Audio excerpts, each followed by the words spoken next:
जंग के लिए तैयार ईरान, सीधा अपडेट आपके सामने। ये रहा गलीबाफ का विजुअल, जिसमें ईरान के जो गलीबाफ हैं यानी जो पार्लियामेंट स्पीकर हैं, उन्होंने धमकी दी। उन्होंने कहा कि अमेरिका अगर MOU यानी एग्रीमेंट का पालन नहीं करता है तो हम जंग के लिए तैयार हैं। बहुत सीधी सीधी ईरान ने बात की है, लेकिन ये तो बेवकूफ़ों वाली बात हो गई। कैसे? अरे जब आपको पता था ईरान से ज़्यादा अमेरिका के कैरेक्टर को कोई नहीं समझता, इसके बावजूद आप डील कर रहे हो। आपने सोचा डील कर लेंगे तो अमेरिका रुक जाएगा, अमेरिका नहीं रुका, और आपने ही बोला बाद में कि हमें अमेरिका पर भरोसा नहीं है। तो जब अमेरिका की लिखित बातों पर भरोसा नहीं है और आज ये नौबत आ गई कि आपको अमेरिका को सीधी चेतावनी देनी पड़ रही है, रोज जंग लड़ेंगे, और आज गलीबाफ ने अपने मुंह से कह दिया ऑन रिकॉर्ड कि हम ईरान वाले अमेरिका से सीधी तरह से जंग के लिए तैयार हैं, जंग लड़ने को तैयार हैं। तो भाई डील का तो इसका मतलब कहीं भी कोई बेनिफिट नहीं है। तो भाई डील आप कर क्यों रहे हो? सबसे बड़ा सवाल ईरान से अब जनता यही कर रही है। देखिए, गलीबाफ ने इस वीडियो के अंदर यही कहा है कि हम एक ऐसे पार्टनर से, एक ऐसे जो पार्टी है, वो ऐसी पार्टी है, उससे हम बात कर रहे हैं जो भरोसे के काबिल नहीं है। उसको जब मौका मिलेगा वो हम पर हमला कर देगा, डील खराब कर देगा। उन्होंने आगे ये भी कहा पार्लियामेंट स्पीकर गलीबाफ ने कि मौका लगा और ज़रूरत पड़ी तो हम जंग के लिए तैयार हैं। और लेबनान की जो फौज है वो इजराइल के लिए काम कर रही है। ये बात कोई नई नहीं है, ये हकीकत है कि लेबनान की फौज इजराइल के इशारों पर चल रही है, क्योंकि लेबनान की पूरी सरकार अब जब राष्ट्रपति ही डोनाल्ड ट्रंप के कहने पर चल रहा है और डोनाल्ड ट्रंप इजराइल के कहने पर चलता है, तो कुछ भी कंफ्यूजन वाला है ही नहीं। गलीबाफ ने आगे ये भी कहा कि 60 दिन का जो हमारा एग्रीमेंट है उसके अंतर्गत हम किसी भी हालत में स्ट्रेट ऑफ हॉर्मूज में पैसा नहीं वसूल रहे हैं, और उसके बाद हमें क्या करना है, स्ट्रेट ऑफ हॉर्मूज में हमारा ही कानून चलेगा। मेरे दोस्तों, अमेरिका की एक टीम कतर पहुंची है, ये ताज़ा अपडेट है। अब ये लोग मानने लगे कि कतर के अंदर ईरान भी जा रहा है, तो कतर में ईरान और अमेरिका की बातचीत होगी। लेकिन ये बात सिर्फ एक साइड से सही है कि अमेरिका इस लालच में गया है कतर कि कतर मीडिएशन करवा देगा और ईरान सामने से हमसे बात कर लेगा। अब फिर खबर आती है कि देखिए ईरान की एक डेलीगेशन कतर जा रही है, तो समझ में आने लगा लोगों को कि भाई ये पीठ पीछे से बात करेंगे। लेकिन ईरान ने अगले ही पल क्लियर कर दिया कि हम कतर जो जा रहे हैं वो अमेरिकी ऑफिशियल से बात करने नहीं जा रहे हैं। कतर जो हमारे कुछ रकम, कुछ पैसे रिलीज करने वाला है, उस सिलसिले में अपने हम पैसे लेने के लिए, पैसे रिलीज करवाने के लिए वहां जा रहे हैं।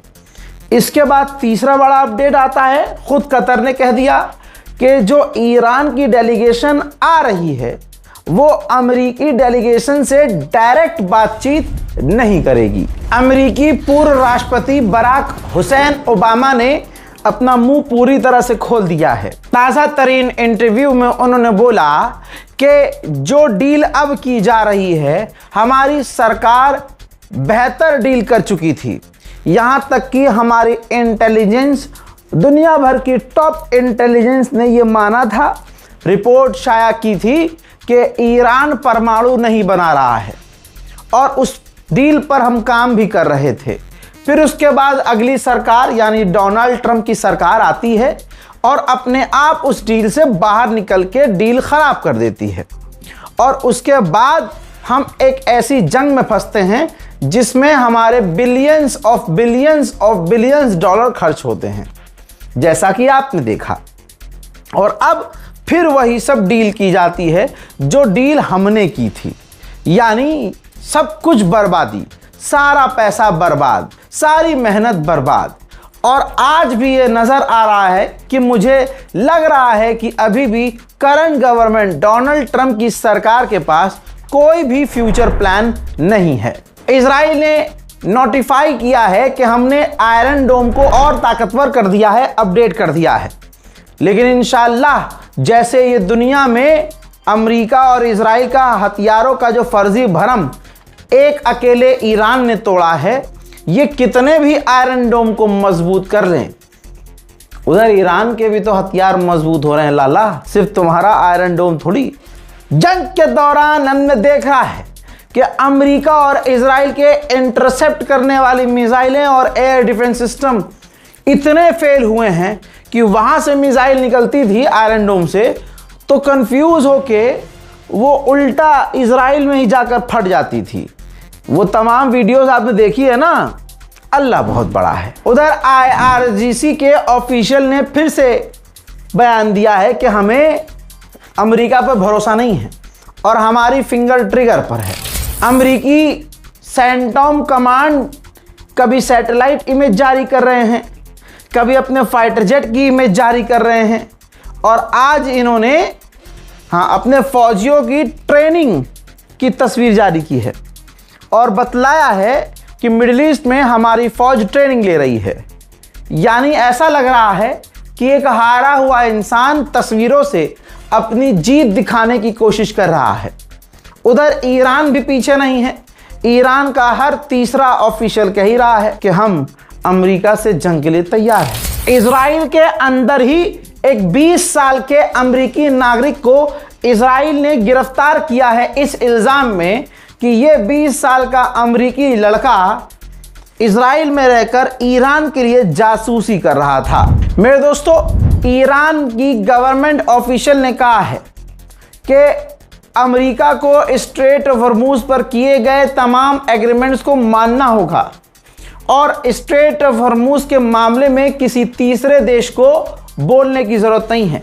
यानी ईरान ने फ्रांस को ये क्लियर, क्योंकि फ्रांस बहुत उछल रहा था ये इधर इसके लिए, अरे स्ट्रेट ऑफ हॉर्मुज के लिए फ्रांस बहुत बोल रहा था, ज्ञान दिए जा रहा था, तो ईरान ने बिल्कुल क्लियर कह दिया है कि तीसरे देश को स्ट्रेट ऑफ हॉर्मुज पर बोलने की कोई ज़रूरत नहीं, इंटरफेयर करने की ज़रूरत नहीं है। उधर ईरान शुरू से कुर्द के लड़ाकों के पीछे पड़ा हुआ है, मार रहा है। लोग ये भी कहने लगे थे यार, जब कुर्द कह रहे हैं कि भाई हम नहीं लड़ना चाहते, हम पीछे हट रहे हैं, हम नहीं लड़ेंगे, हम नहीं लड़ेंगे, नहीं लड़ेंगे, नहीं लड़ेंगे, मैदान छोड़कर अपने पुरखों की तरह वो भाग गए थे, तो ईरान ढूंढ ढूंढ के क्यों मार रहा है? देखिए, ईरान बेवकूफ़ पट दिमाग बिल्कुल नहीं है।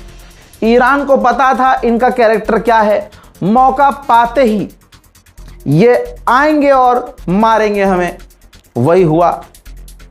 ईरान के कुर्दिस्तान के इलाके में, बॉर्डर के इलाके पर कुर्द के आतंकवादियों ने ईरान में घुसपैठ करके बॉम्ब ब्लास्ट किया, हमला किया, जिसमें ईरान के 2 फौजी मारे गए।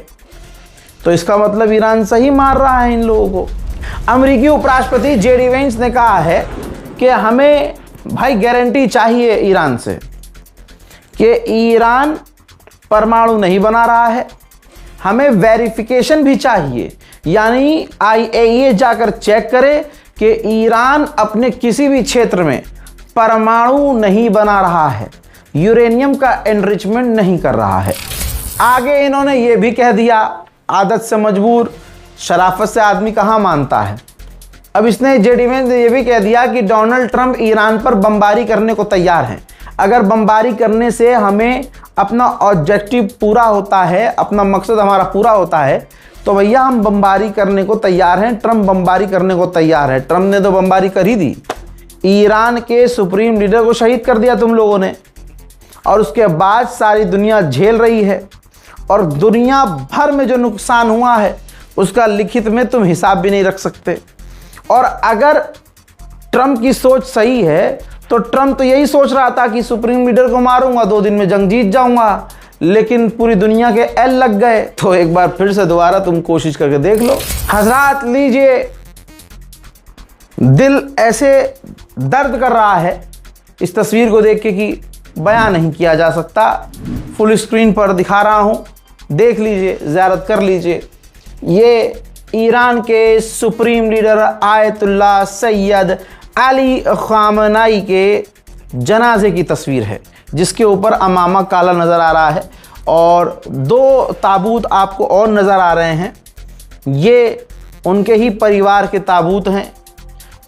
देखिए, इसकी कन्फर्मेशन नहीं है कि इसके अंदर उनकी लाश जनाजा मौजूद है। ये कन्फर्म है कि ये ताबूत उन्हीं के लिए तैयार किया गया है, जिसकी ये पहली झलक दुनिया के सामने आई है। मेरे दोस्तों, उधर भारत के प्रधानमंत्री माननीय नरेंद्र मोदी ने ईरान के राष्ट्रपति पेजेश्कियान से बात की और उसकी जानकारी मोदी ने खुद दी है। कहा कि हमने जो रिसेंट डेवलपमेंट हुए हैं वेस्ट एशिया में, उस पर बात की और वेलकम किया है हमने। जिस तरह से बातचीत करके मामले को हल करवाने की कोशिश की जा रही है और इलाके में शांति लाने की कोशिश की जा रही है। मैंने स्ट्रेट ऑफ हॉर्मुज़ में नेविगेशन आज़ादी की बात की है, यानी स्ट्रेट ऑफ हॉर्मुज़ से जहाज़ बिना किसी डर के गुजर सकें, इन तमाम मुद्दों पर मैंने बात की है हजरात। अब हम ये नहीं कह सकते कि पेजेश्कियान ने मोदी से बात क्यों की है, मोदी तो वैसे ही खिलाफ है, मोदी तो इजराइल के करीब है, मोदी ये मोदी वो। देखिए, पता सबको है कौन किसके पाले में है, लेकिन ये जो ओहदा होता है ना, एक पोजीशन की, भाई यही राष्ट्रपति हैं, तो दुनिया में एक सिस्टम बना हुआ है, उसी सिस्टम के हिसाब से बात की जाती है। अगर ईरान ने मोदी से बात कर ली तो कोई रिश्तेदारी नहीं हो गई, ठीक है भाई। तो बहरहाल ईरान को थोड़ा सख्त रहना चाहिए अपने दुश्मनों के साथ और दुश्मन के साथियों के साथ। ये तमाम ईरान के चाहने वाले मानते हैं, बट ईरान की शायद भाई वो भी अपना देश चला रहे हैं, उनके सिस्टम में क्या चल रहा है हमें क्या पता, उनकी आगे की क्या रणनीति है हमें क्या पता। बहरहाल फ़िलहाल के इस अपडेट में इतना ही। अभी और भी खबरें आनी हैं। जब तक आप इस रिपोर्ट को देखिए, शेयर कीजिए, अपनी राय कमेंट में लिखिए और इंतज़ार कीजिए हमारे अगले अपडेट का। तब तक के लिए जय हिंद।